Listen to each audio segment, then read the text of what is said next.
నమస్తే. Breaking news చూస్తున్నాం. ఉగ్రవాద దాడులకు కుట్ర చేస్తూ పట్టుబడిన సిరాజ్ సమీర్ల విచారణ కొనసాగుతోంది. ఎన్ఐఏతో పాటు చెన్నై నుంచి వచ్చిన ప్రత్యేక బృందం ఈ ఇద్దరు కుట్రదారులను విచారిస్తున్నారు. ఉగ్రవాద దాడులకు వారు చేసిన ప్లాన్తో పాటు ఉగ్రవాద సంస్థలతో ఉన్న లింకులపై కూపీ లాగుతున్నారు.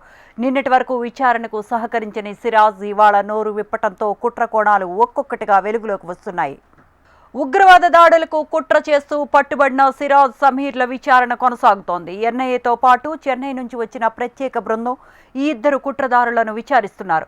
ఉగ్రవాద దాడులకు వారు చేసిన ప్లాన్తో పాటు ఉగ్రవాద సంస్థలతో ఉన్న లింకులపై కూపీ లాగుతున్నారు. నిన్నటి వరకు విచారణకు సహకరించని సిరాజ్ ఇవాళ నోరు విప్పటంతో కుట్ర కోణాలు ఒక్కొక్కటిగా వెలుగులోకి వస్తున్నాయి. ఇదే అంశానికి సంబంధించిన మరిన్ని అప్డేట్స్ మా కరెస్పాండెంట్ శ్రీధర్ ఫోన్ లైన్లో అందిస్తారు. Sridhar, good afternoon. Good afternoon Sravanthi. ఈరోజు సిరాజ్ సమీర్ ఏదైతే కస్టడీ విచారణ 5వ రోజు అయితే కొనసాగుతుంది. అయితే గత 2 రోజులుగా సిరాజ్ అయితే నోరు విప్పలేదు. అయితే నిన్న కూడా 3వ రోజు కావడం 4వ రోజు కావడం నోరు విప్పకపోతే సాయంత్రం కూడా కొంతవరకు నోరు విప్పారు. అయితే ఈ రోజు విచారణలో 5వ రోజు విచారణలో పూర్తి స్థాయిలో సిరాజ్ నోరు తెరిచాడు. అయితే ఈ సిరాజ్ సంబంధించినటువంటి కదలికలు తన తాలూకా ఏవైతే కార్యకలాపాలకు పాల్పడుతున్న వివరాలను అయితే స్పష్టంగా అయితే ఈ రోజు చెప్పినట్టు మనకి దానికి సంబంధించి తెలుస్తుంది. అయితే సిరాజ్ సమీర్ ఉగ్ర కుట్ర కోణంలో విసిరిపోయినటువంటి నిజాలు అయితే వెలుగులోకి వచ్చినట్లు మనకు సమాచారం అందుతుంది. అయితే ఏదైతే సిరాజ్ సమీర్ ఉగ్ర కుట్ర కోణంలో పూర్తి స్థాయిలో తమ నెట్వర్క్ ను విస్తరించేలా ఏర్పాటు చేసుకున్నారు. వరంగల్ చెందిన ఫర్హాన్ మొహీద్దీన్ అలాగే ఉత్తరప్రదేశ్ చెందినటువంటి బాదల్తో మొదటి కాంట్రాక్ట్ అయినట్లు సమాచారం అయితే మనకైతే అందుతుంది.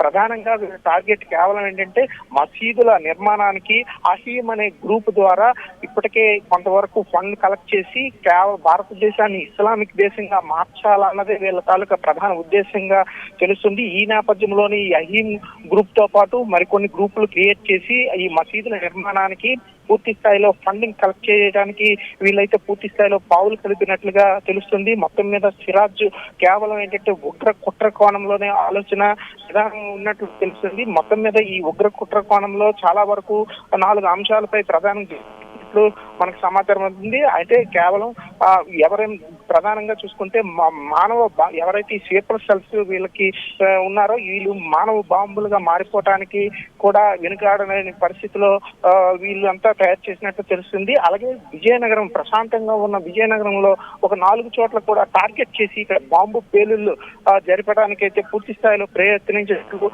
కుట్ర పన్నినట్లు కూడా ఎన్ఐఏ బృందం అయితే ఆరా తీసిన నేపథ్యంలోనే ఈ విషయాలు వెలుగులోకి వచ్చాయి. మొత్తం మీద ఈ అహీమ్ గ్రూప్ ద్వారా చాలా వరకు ఆర్థిక లావాదేవీలు కూడా జరిగినట్లు కూడా కొంతవరకు సమాచారం అవుతుంది. మొత్తం మీద ఈ మసీద్ కేవలం ఏంటంటే భారతదేశాన్ని ఇస్లామిక్ దేశంగా మార్చి వీళ్ళ తాలూకా ప్రధాన ఉద్దేశంగా అయితే తెలుస్తుంది. మొత్తం మీద ఈ రోజు పూర్తి స్థాయిలో ఈ ఏదైతే ఎన్ఐఏ బృందంతో పాటు అలాగే హైదరాబాద్ చెన్నై నుంచి వచ్చినటువంటి ఐబీ ప్రత్యేక బృందం కూడా వచ్చి వీళ్ళ తాలూకా కదలికలు కావచ్చు, వీళ్ళు ఏ కుట్రకోణాలు చేయాలనుకున్నారు, ఎవరెవరితో కాంటాక్ట్ లో ఉన్నాయి అనేది పూర్తి స్థాయిలో కులానికి పూర్తి లాగుతున్నటువంటి పరిస్థితి. మొత్తం మీద 5వ రోజు కస్టడీలో మరిన్ని వివరాలు నిజాలైతే బయటపడే అవకాశాలు ఉన్నట్లు మనకు తెలుస్తుంది. అయితే శ్రీధర్, ఆల్రెడీ సిరాజ్ సమీర్లు ఇద్దరు కస్టడీలో ఉన్న నేపథ్యంలో అంటే సిరాజ్ నుంచి మాత్రమే ఇన్ఫర్మేషన్ రాబెడుతున్నారు. సమీర్ ఇంతవరకు నోరు విప్పకపోవటానికి గల కారణాలేంటి? అంటే సమీర్ కేవలం ఏంటంటే హైదరాబాద్ వాసి. అయితే ఈ నెట్వర్క్ అంతా నడిచేది కేవలం సిరాజ్ మాత్రమేనని చెప్పేసి ఎన్ఐఏ బృందం అయితే చెప్తున్నటువంటి పరిస్థితి. అయితే సమీర్ కొంతమేర దీని మీద సబ్జెక్టు ఉన్నా సరే అంతగా నోరు విప్పలేని పరిస్థితి, అంటే సబ్జెక్టు లేనట్టుగా తెలుస్తుంది. మొత్తం సిరాజే దీని కర్మ క్రియ అన్నట్లు కూడా ఎన్ఐఏ బృందం అయితే చెప్తుంది. సిరాజ్ ఏంటంటే గతంలో కూడా కొన్ని దేశాలు వెళ్ళి ఏదైతే ఈ ప్రేరణ శిక్షణ తరగతులు ఏదైతే ఉన్న ఇస్లామిక్ సంబంధించి దాన్ని పూర్తి స్థాయిలో దాదాపుగా 10 సంవత్సరాల నుంచి కూడా ఈయన చాలా వరకు యాక్టివ్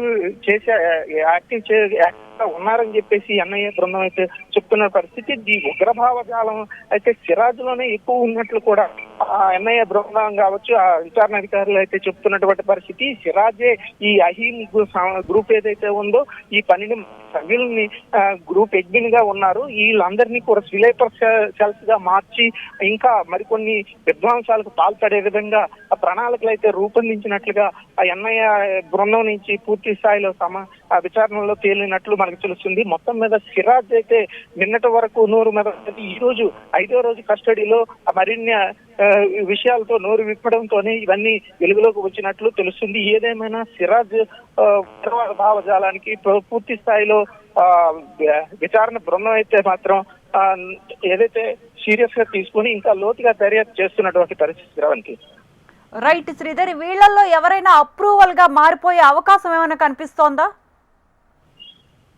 అంటే ఈ ఉగ్రవాద భావజాలాలతో ఉన్న వాళ్ళు ఎవరు కూడా అప్రూవల్ గా అయ్యే పరిస్థితి అయితే కనిపించలేదు. వీళ్ళతో పాటు మరొక 6 ఉన్నట్లుగా కొంతమేర సమాచారం అయితే అందుతుంది. ఈ సిరాజ్ ని ఇంకా పూర్తి స్థాయిలో విచారిస్తే కనుక ఇంకా మరిన్ని విషయాలు అయితే బయటపడే పరిస్థితి అయితే కనిపిస్తుంది. మొత్తం ఈ ఇద్దరితో పాటు మరొక 6 కూడా ఉన్నట్లు కొంత ప్రాథమిక సమాచారం అయితే వచ్చారు.